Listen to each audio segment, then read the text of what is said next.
Gracias. Muchas gracias. Gracias, Vue Church. Quiero decir dos cosas al pastor Rich y la pastora Dawn Cherry. Primero que nada, felicidades. Ahora sé que no están listos para anunciar el nombre a todo el mundo, pero hasta que lo hagan, para mí, él es el pequeño Wilbert. Y agradezco a Dios por el pequeño Wilbert. También quiero decir gracias. Gracias no solo por esta invitación, sino por tu generosidad y tu amabilidad con nosotros. Ayer fue el cumpleaños de mi esposa y me permitieron traer a mi esposa a VueCon por primera vez. Ha sido tan bueno con nosotros y quiero que sepan que de parte de cada invitado que ustedes traen a Vue para cada evento, por lo que son conocidos, no son su tamaño o su estilo. Esta iglesia es conocida por su amabilidad. Y esa es la reputación que ustedes tienen. Y les agradezco tanto. Pueden sentarse.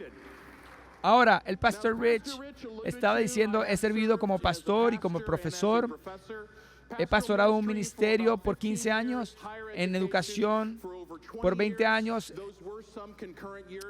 Puedo decir que no ha envejecido.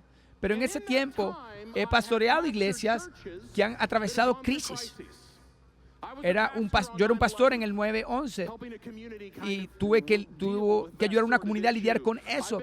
Pastoreé una iglesia que atravesó cambios demográficos, atravesando dificultades. He entrenado pastores que también han tenido que lidiar con iglesias en crisis, incluyendo la más reciente, la pandemia. Y una cosa que he aprendido es que cuando tienes una crisis, tienes un conflicto. Porque cuando hay una crisis, las personas no pueden estar de acuerdo en cómo resolverlo. Las crisis llevan al conflicto, el conflicto te lleva a la confusión. Porque no sabes a quién escuchar cuando buscas una solución al problema. ¿Cuántas personas debaten en la era política y piensas que ambos suenan correctos? O piensas que ambos están en lo incorrecto. ¿Cómo solucionamos esto? Y lo que pasa en una cultura que atraviesa una crisis o un conflicto o una confusión, es que tenemos este deseo de claridad. Queremos saber cuál es el lado correcto. Y lo que hace esto es que produce preguntas baratas de claridad, preguntas a otras personas para saber de qué lado están, para que podamos estar con ellos. Vamos de vuelta a la pandemia. ¿Cómo te sientes sobre las vacunas? ¿Cómo te sientes sobre las máscaras? Sé que hay personas que decidieron a qué iglesia ir dependiendo de cómo las personas estaban vestidas o lo que tenían puesto. No estaban buscando la cruz, estaban buscando si tenían la máscara o si no tenían la máscara. Y estas son preguntas baratas de claridad, porque piensas que cuando te dan la respuesta te dicen todo sobre la persona. Y esto es verdadero para nuestro tiempo. En un tiempo de la Biblia, mucho de esto fue escrito en crisis. El Nuevo Testamento fue escrito en crisis. La crisis en Israel era esta. Los judíos no eran libres, estaban bajo la opresión de Roma. Y la crisis llevó al conflicto, y el conflicto era cómo mantenemos la fidelidad como judíos cuando no somos libres. Y un grupo dice, ¿sabes qué? Lo que nos hace judíos más que nada es el templo. Este es el lugar donde encontramos a Dios. Este es el lugar donde sacrificamos. Mientras podamos proteger el templo, protegemos nuestra fidelidad. Este grupo era conocido como los saduceos. Había otro grupo que decía, si todos seguimos la ley, si hacemos lo que Dios dice, podemos que todos se sumen a esto, Dios nos va a liberar. Ese grupo era conocido como los fariseos. Había otro grupo que decía, mira, Dios nos ha dado una manera de liberarnos nosotros, solo tenemos que tomarlo. Era una revolución violenta, conocido como los celotes. Y luego había un grupo que decía, Roma nos ha dado un rey, se llama Herodes, vamos a apoyar la estructura que Roma nos da. Eso eran conocidos como los herodeos.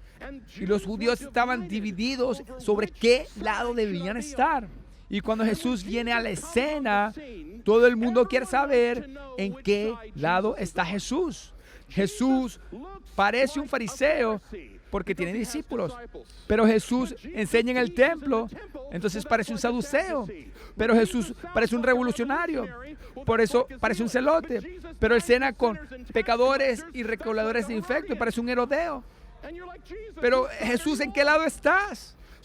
Veamos a sus discípulos. De hecho, que él tenía discípulos, te ponen en el lado de los fariseos. Pero uno de esos discípulos era parecido a un sacerdote, parecía un saduceo, o tenía de ambos lados. Vamos, Jesús, escoge un lado. ¿De qué lado estás? Así que lo que encuentras en los evangelios es que encuentras personas preguntándole a Jesús estas preguntas, tratando de descifrar de qué lado está Jesús. ¿Cómo te sientes sobre los impuestos? Jesús, ¿cómo te sientes sobre el divorcio? Jesús, responde nuestra pregunta para que sepamos dónde podamos colocarlo. ¿De qué lado estás, Jesús? Vamos a venir a un texto en Lucas capítulo 10. Jesús, en su ministerio, le preguntan esto. De hecho, en todas las preguntas que le hacen, esta quizás es la pregunta, la mejor pregunta, porque la pregunta es, ¿cómo heredo la vida eterna? Y la pregunta significa esto viniendo desde una perspectiva judía. ¿Cómo yo como judío puedo fielmente asegurarme de que voy a entrar a la vida eterna de Dios? ¿Cómo seré fiel como judío? Así que vamos a Lucas capítulo 10 y voy a empezar a leer acá en el verso número 25. En una ocasión, un experto en la ley le dijo, ¿qué puedo hacer para obtener la vida eterna? ¿Qué está escrito en la ley? Le respondió. ¿Cómo la lees? Ama al Señor tu Dios con todo tu corazón, con todo tu ser, con todas tus fuerzas y tu mente, y ama a tu prójimo como a ti mismo. Respondiste bien, le dijo Jesús. Haz esto y vivirás. Pero él quería justificarse, así que le preguntó a Jesús, ¿y quién es mi prójimo? Y Jesús le respondió, bajaba un hombre de Jerusalén a Jericó y cayó en las manos de unos ladrones. Le quitaron la ropa, lo golpearon y se fueron dejándolo medio muerto. Resulta que viajaba por el mismo camino un sacerdote, quien al verlo se desvió y siguió de largo. Así llegó también al lugar un levita y al verlo se desvió y siguió de largo. Pero un samaritano que iba de viaje llegó donde estaba el hombre y viéndolo se compadeció de él. Se acercó, le curó las heridas con vino y aceite y se las vendó. Luego lo montó sobre su propia cabalgadura, lo llevó a un alojamiento y lo cuidó. Al día siguiente sacó 2 monedas de plata y se las dio al dueño del alojamiento. Cuídamelo, le dijo, y lo que gaste usted de más se lo pagaré cuando yo vuelva. ¿Cuál de estos 3 piensas que demostró ser el prójimo del que cayó en manos de los ladrones? El que compadeció de él, contestó el experto en la ley. Anda, entonces y haz tú lo mismo, respondió Jesús. En esta historia Jesús le preguntan cómo puedo hacer para obtener la vida eterna. Y en la historia Jesús hace algo que es digno de un rabí. Los rabíes siempre saben, se conocen como aquellos que hacen preguntas o cómo responder preguntas, cómo enseñan al hacer preguntas. El rabí siempre pregunta, ¿qué es lo que está malo con la pregunta? Él le pregunta, ¿qué debo hacer? Y él le dice a él, ¿qué crees tú? Y el hombre dice, bueno, la Biblia dice, ama al Señor tu Dios con todo tu ser y ama a tu prójimo como a ti mismo. Y Jesús le dice, respondiste correctamente, haz esto y vivirás. Haz esto y heredarás la vida eterna. ¿Te has preguntado, te has estado en alguna discusión con alguien y en medio del argumento te das cuenta de que estabas equivocado? Ahora, cuando eso sucede, te pregunto, ¿cuántos de ustedes están casados? Si has estado en una discusión con alguien y a la mitad del argumento te das cuenta de que estás equivocado, puedes hacer una de 2 cosas. Una, puedes crecer y admitir que te equivocaste. O 2, puedes cambiar el argumento para hacer que signifique algo más de lo que estás en lo correcto, para decir, eso es lo que hemos estado hablando todo el tiempo. Ahora, en esta historia, por cierto, estoy disponible para consejería matrimonial. En esta historia, el hombre quiere desafiar a Jesús. Ahora Jesús hace algo que es frustrante en un argumento. Jesús le dice al hombre que está en lo correcto. ¿Has tratado de discutir con alguien y te dice que estás en lo correcto y te molesta más? Una vez estaba haciendo esto en una congregación, le pregunté a unas personas, estaba tratando de hablar de justicia y les digo, quiero que te voltees al que tienes al lado y quiero que le digas, estás en lo correcto. De hecho, háganlo ahorita. Voltéate a tu lado y di, estás en lo correcto. ¿Cuántos saben que eso se siente bien? Le dije eso una vez a una multitud. Dile a alguien que estás en lo correcto. Había en una fila que está una pareja de casados. La esposa me ve a mí, ve a su esposo, me ve a mí de vuelta y hace... Esta no es la mañana para decirle eso a mi esposo.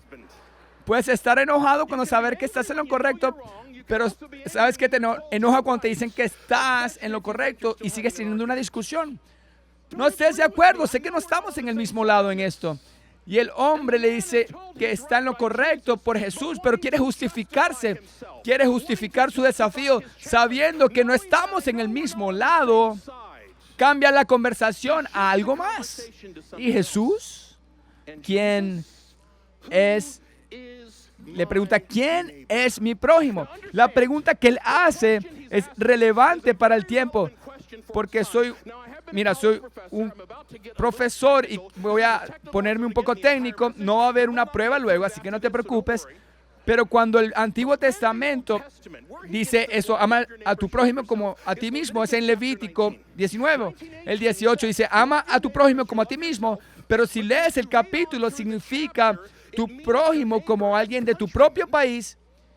Y luego habla de los extranjeros en medio de ti. Y dice en el verso 34, y ama al extranjero como te amas a ti mismo.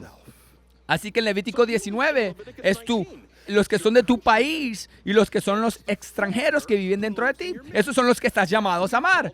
Pero cuando este pasaje fue traducido del hebreo, el lenguaje original, al griego, la generación de antes de Jesús, porque llevó un momento en el mundo israelí, no todos leían hebreo como griego, así que tuvieron que traducirlo al griego. Cuando lo tradujeron, cambiaron la palabra extranjero a la palabra creyente, convertido. Ahora, ¿a quién tienes que amar? Amar al extraño y al de tu país, y amar al convertido que se ha unido a ti. En otras palabras, ¿a quién tengo que amar? Tengo que amar a los de mi propio país y tengo que amar a las personas que se convierten a mi manera de pensar. Así que el prójimo que le pregunta a Jesús, le pregunta, ¿quién es mi prójimo? ¿Qué cubre la palabra prójimo? ¿Cubre al extranjero o solo cubre al que es convertido? ¿Cubre a la persona que está de mi lado o cubre a alguien más? Cuando le pregunta a Jesús, ¿quién es mi prójimo? Le pregunta también, ¿quién no cuenta como mi prójimo? Cuando le pregunta, ¿a quién tengo que amar? También le pregunta a Jesús, ¿a quién no tengo que amar? Y Jesús responde a su pregunta con la historia del buen samaritano. En esta historia, muchas veces hablamos de esto de una manera incorrecta, porque conocemos el final. ¿Viste con alguien una película que conoce el final y la arruina? Porque es una imagen del final. Pensamos del final y inmediatamente pensamos como el samaritano, pero si conoces la historia por primera vez, no eres el samaritano, tú eres el que está herido. Y Jesús le dice, el hombre venía de Jerusalén a Jericó. Ahora, esto no era como, alguna vez, es un camino actual de Jerusalén a Jericó y tiene elevación, tiene 17 millas, tiene mucho viento, hay muchas cuevas en este camino y lo que era conocido este camino era como un lugar donde podía ser robado si estaba solo. La gente se escondía en estas cuevas. Muchas personas no viajarían a menos que viajaran en grandes grupos. Josefus habla de esto, un historiador judío, y dice, si vas a estar en este camino, trae armas. Así que Jesús dice, este hombre venía en este camino de Jerusalén a Jericó. Todo el mundo sabe de qué camino está hablando. Te pregunto a ti, si yo doy esta historia en Miami, ¿de qué camino debería estar hablando aquí? Todos saben de un camino que a las 11 de la noche no deberían estar. Todos han escuchado de este camino. Alguien dice, mira, yo tuve un primo, casi muere en ese camino. Y él dice, mira, él estaba solo en este camino y llegaron los ladrones y lo robaron y lo desnudaron. ¿Por qué? Porque en el mundo antiguo las cosas más valiosas que tenías eran tus ropas. Y lo dejaron medio muerto. Ahora escuchas esto y en la historia piensas, te imaginas a ti como el hombre. Tú estás en el camino, tú estás desnudo, te estás muriendo. Y no te imaginas que vas a recibir ayuda, porque esto no es un camino que se viaja mucho. Y Jesús dice que pasa un sacerdote por allí. Y tú dices, oh, estoy salvado y viene un sacerdote, él me va a ayudar. Y el sacerdote vio al hombre herido y rápidamente se fue hacia el otro lado. Así es como corro yo. Y él se va hacia el otro lado. Oh no, teníamos una oportunidad y la perdimos de ser salvados. Y Jesús dice, y viene un levita y pasa. Oh, ¿cuáles son las probabilidades? En un tiempo de necesidad vamos a tener dos oportunidades. Y el levita vio al hombre y rápidamente pasa y se va hacia el otro lado. Oh, no puede ser, ¿qué vamos a hacer? No vamos a lograrlo. Y de repente dijo, y quiero pausar un momento. Muchas veces quieren preguntar, ¿por qué no el sacerdote y el levita no lo ayudan? Y nos paramos allí. Y muchas respuestas se dan. Quizás uno es que porque servían en el templo, estaban preocupados de que si el hombre estaba muerto, tocar el cadáver los haría impuros. Y no podían hacer su trabajo. Otros dicen quizás era lo obvio, que si el hombre podía haber sido una trampa, un cuerpo que estaba allí para detenerlos, así que rápidamente se van para que aquellos que estuviesen ocultos no los atraparan. Eso es lo que yo quiero decir al respecto. No importa la razón, porque cuando tú eres el que está herido, lo único que importa es que no se detuvieron.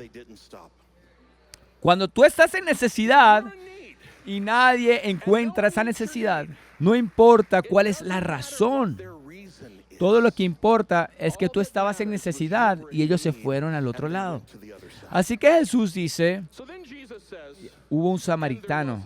Ahora, cuando escuchas esto, alguien judío, si la audiencia aquí fuese judío, los samaritanos no son judíos. Los samaritanos son el remanente de gentiles y judíos. Son las personas que ellos menos confiaban. Los judíos. Imagina que escuchas esta historia. Viene un sacerdote y se va al otro lado. Viene un levita y se va al otro lado. Y de repente Jesús dice, samaritano. Tú dices, oh, ¿cuánto peor se puede poner esto? ¿Qué va a robar el samaritano? Ya el hombre no tiene nada. Y Jesús dice que el samaritano sintió compasión por el hombre. De hecho, en el griego lo que dice es que él lo sintió en su intestino. Que él corre hacia su lado, que él tomó aceite, que él tomó cosas para sanarlo. Lo trajo hasta un lugar y dijo, pagaré cualquier cosa que él gaste para que se recupere. Y en esta historia Jesús dice al abogado, ¿quién es el prójimo en esta historia? Y el hombre no sabe, no puede ni siquiera decir la palabra samaritano. Todo lo que él dice es aquel que le mostró misericordia. Cuando el hombre le pregunta a Jesús, el hombre le pregunta a Jesús la pregunta. Jesús cambia la pregunta, ¿a quién puedo yo amar? Cuando el hombre le pregunta, ¿quién es mi prójimo? Jesús le muestra una persona que pudo haber sido el menos probable de ser su prójimo. Y le dice, si el samaritano puede ser tu prójimo cuando estás en tu punto más débil, tú debes ser un prójimo para el samaritano cuando ellos estén en necesidad. Si aquel que tú consideras el más extranjero, el que más está afuera de tus fronteras, es tu prójimo, si el samaritano es tu prójimo, entonces cualquiera puede ser tu prójimo.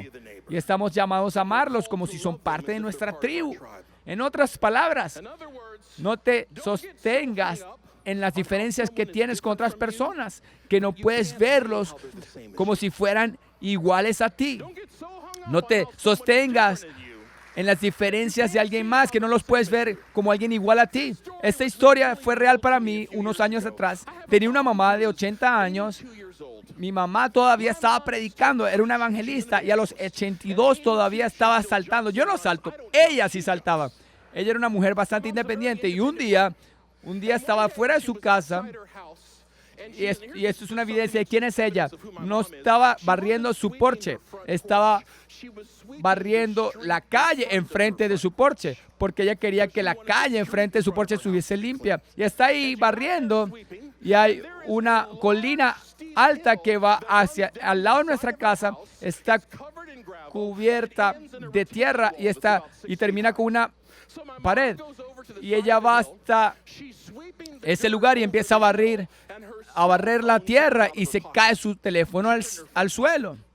En ese tiempo ella tenía unos 70 años, se agacha a agarrar su teléfono, pierde su balance y se va de cabeza en esta colina hasta que se pega contra la pared. Mi mamá está sangrando, está herida y está allí contra la pared. Y la pared es más grande que la colina, así que no la puedes ni ver. Y mi mamá débilmente empieza a llamar por ayuda y está sola. Y pasa un hombre pasando del otro lado de la pared en ese mismo momento. Este hombre, su nombre es Jeff, no vivía en su pueblo. Sus padres dijeron que estaban visitándolos. Jeff no era de Missouri, ella es de Missouri, él era de Los Ángeles. Jeff es un doble de películas y luce como un doble de películas. Era bastante muscular. De hecho, andaba sin camisa ese día, estaba cubierto en tatuajes. Es un hombre blanco con dreadlocks y tenía como un hueso en su nariz. Y la escucha llorar. Ella es más pequeña de 6 pies y él escucha ese grito de auxilio, y Jeff actúa como un héroe, pone sus manos sobre la pared, salta en un solo golpe, ve dónde está mi mamá y corre hacia ella. Y mi mamá dice que cuando pidió ayuda y vio a Jeff saltando por la pared, su primer pensamiento es que había muerto y que no había terminado donde debería haber terminado. Dijeron, me van a agarrar. Jeff corre hacia ella, gentilmente la levanta, la carga sin esfuerzo por esta colina, la trae a su casa, la empieza a limpiar la sangre y a cuidarla, y se queda con ella hasta que llega la ayuda. Cuando me entero de eso, quise ver a mi mamá. Me enteré que Jeff todavía estaba en el pueblo. Y de hecho, quería encontrar a Jeff para darle las gracias. Y mientras lo conocí, le digo, gracias por lo que hiciste por mi mamá. Le pregunté sobre él y me dijo que era un doble de películas en Los Ángeles. Y yo le dije que era un pastor en Los Ángeles. Le dije, eso es increíble. Vivimos en la misma ciudad. De hecho, me encantaría que vinieras a mi iglesia para que pudiera presentarte a las personas y decirle a los que hiciste por mi mamá y honrarte. Y él inmediatamente levantó su mano y me dijo, ya va, detente. Aprecio tu gratitud, pero no quiero escuchar nada sobre Dios. Mira, esto es lo que sucede. Jeff no parece como yo aparento. Él no cree lo que yo creo. Y voy a asumir que probablemente no vota de repente de la misma manera que yo voto. Pero en esa historia, ¿quién fue el prójimo? Fue Jeff. Y Jesús, si estaba diciendo esta historia, nos diría a nosotros, ve y haz de la misma manera, ve, sé como Jeff. Y si el hombre no es como tú, sé tú el prójimo cuando está, y si él puede ser tu prójimo cuando estás en tu debilidad, sé como tu prójimo. Sé como tu prójimo cuando él está en necesidad. Sé como Jeff. Esta historia del buen samaritano es una historia de tomar un bando. El punto de la historia no es ver de qué lado está Jesús. Y Él responde la pregunta, ¿en qué lado deberíamos estar nosotros? El sacerdote y el levita, cuando vieron al hombre, corrieron hacia el otro lado. Cuando el samaritano vio al hombre, él corrió hacia su lado. ¿Qué lado deberías estar tú? Número 1, siempre estamos en el lado de Jesús. Siempre estamos en el lado de Jesús. Escucha esto. Vivimos en una cultura y en un mundo donde las opciones que nos dan van a ser opciones del mundo. No te sorprendas si las opciones que el mundo te da cuando te pregunten que tomes un lado son opciones del mundo. Porque vivimos en un mundo donde nuestras éticas son empaquetadas. Donde dicen, si quieres creer esto, tienes que creer esto, tienes que creer esto.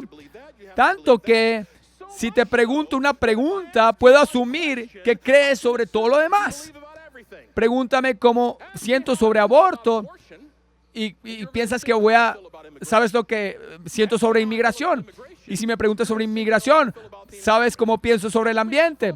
Y si me preguntas sobre el ambiente, asumes cómo pienso sobre el pobre y cómo me siento sobre la policía. Y si me preguntas sobre la policía, sabes cómo pienso sobre el aborto. Empaquetamos nuestras éticas para que las personas no puedan pensar por sí mismas, porque queremos poner a todos en un lado o en el otro. Pero nuestro lado no es ningún lado que este mundo empaquete. ¿Por qué? Porque Jesús no está en un lado. Jesús está en un trono por encima de todos los lados. Y nosotros estamos con Jesús, que se sienta en el trono, que está sobre todos los lados. Y no nos permite aparearnos con algo que sea distinto a Él. Somos seguidores de Jesús, no seguidores de la cultura. Y déjame decirte esto claramente. Somos seguidores de Jesús, no de la cultura. Y eso incluye la cultura de la iglesia. Somos seguidores de Cristo, no seguidores de la cultura. Eso significa que debemos estar dispuestos a ir a donde Él va, que tenemos que estar dispuestos a tomar nuestra cruz. Significa que no tenemos que irnos hacia el otro lado cuando hay personas heridas, porque estamos asustados de lo que piensen de nosotros. Mira, hay muchos cristianos que temen ir al lado del herido porque están asustados de lo que piensen otros si van hacia allá. Necesito que sepas que estoy de tu lado, aun si me malinterpretas. Esto es lo que pasa. Jesús fue malinterpretado por mucho de su ministerio. Y si vas a seguidor de Jesús, te van a malinterpretar. Van a colocarte en el lado incorrecto. El mundo entiende la iglesia cuando actúa como el mundo, pero no entiende la iglesia cuando realmente actúa como la iglesia. Y está bien ser malinterpretado. Está bien que las personas piensen incorrectamente. Si ellos pensaron incorrectamente de Jesús, van a hacer lo mismo contigo. Lo que importa es que estemos en el lado de Jesús. Si estamos en el lado de Jesús, estamos en el lado de la misericordia. Define lo que significa misericordia. No vamos a estar de un lado que nos esfuerza a estar lejos del herido o que nos aparte del herido. Ve hacia el herido, estés de acuerdo con ellos o no. Pienses que merecen su herida o no. Ve hacia el herido. Estés de acuerdo o no, o creas que merezcan su herida o no. Porque todo lo que importa a Dios es que ellos están heridos y que somos personas que pueden encontrar su necesidad. Cuando la iglesia responde de esta manera, es cuando la iglesia cambia el mundo. En el medio de falta de descanso social y no sabes de qué lado estar, siempre ponte del lado de la misericordia. No dejes que te engañen en hacerte creer que hay una ausencia de la necesidad. ¿Qué pasa si hay heridos de ambos lados? Pues ve a ambos lados. Donde sea que haya heridos, ahí es donde está llamada la iglesia. La iglesia cambia el mundo cuando hace esto. Hay un historiador de la iglesia que se llama Augusto González. Y Augusto González hizo el punto de que si vemos a la historia de la iglesia en los primeros centenares, tenemos los primeros años de grandes misionarios como Pablo, como Pedro. Pero en el segundo y tercer centenario no tenemos grandes historias misioneras. No había historias de que la iglesia de aquí o allá, pero la iglesia creció rápidamente en el segundo y en el tercero, más que en el primero. Y la razón, acorde a González, es que no tenían grandes misioneros, pero crecieron rápido porque tenían grandes iglesias. Porque tenían grandes iglesias. De hecho, si ves cómo la historia manejó la pandemia, 2 veces en esos centenarios pegaron pandemias en el mundo romano. Y cada vez que llegaba una pandemia, eso es lo que sucedía. Los primeros que reconocían las señales de la plaga eran los doctores. Y decían, no podemos tratar a la plaga. Así que cerraban sus tiendas y se iban hacia los pueblos. ¿Sabes? En algún lugar donde que los doctores se juntan en un lado solos es porque viene una plaga.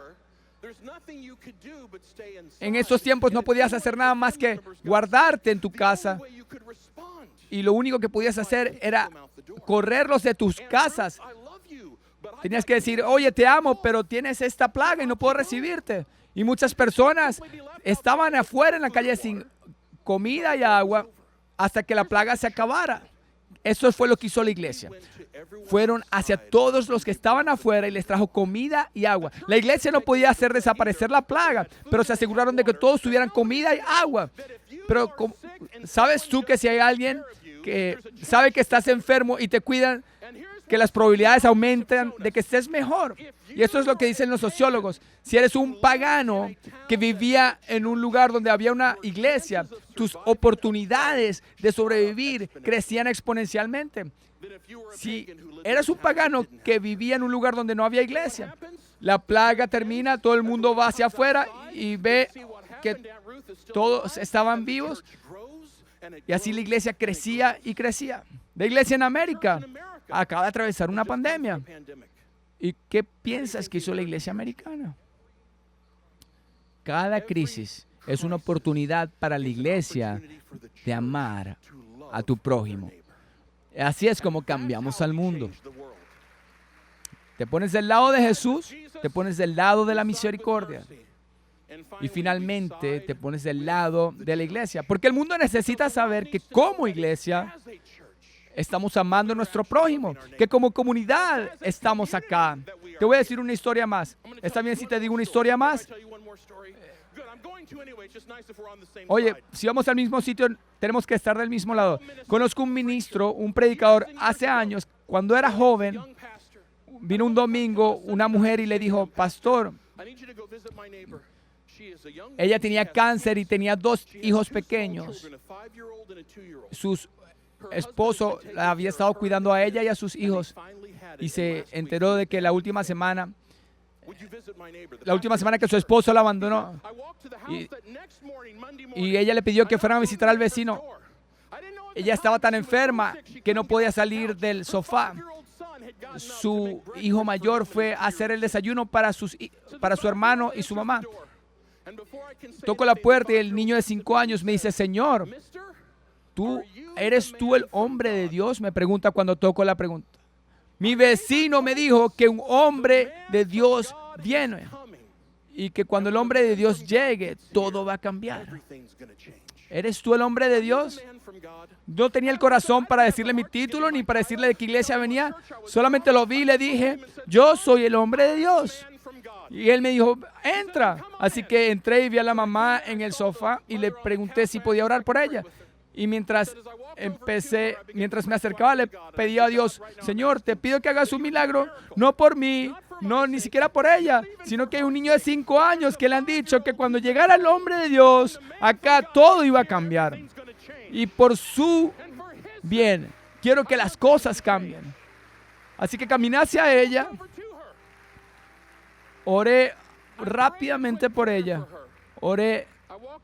rápidamente, para que ese momento ella se pudiera sentir mejor.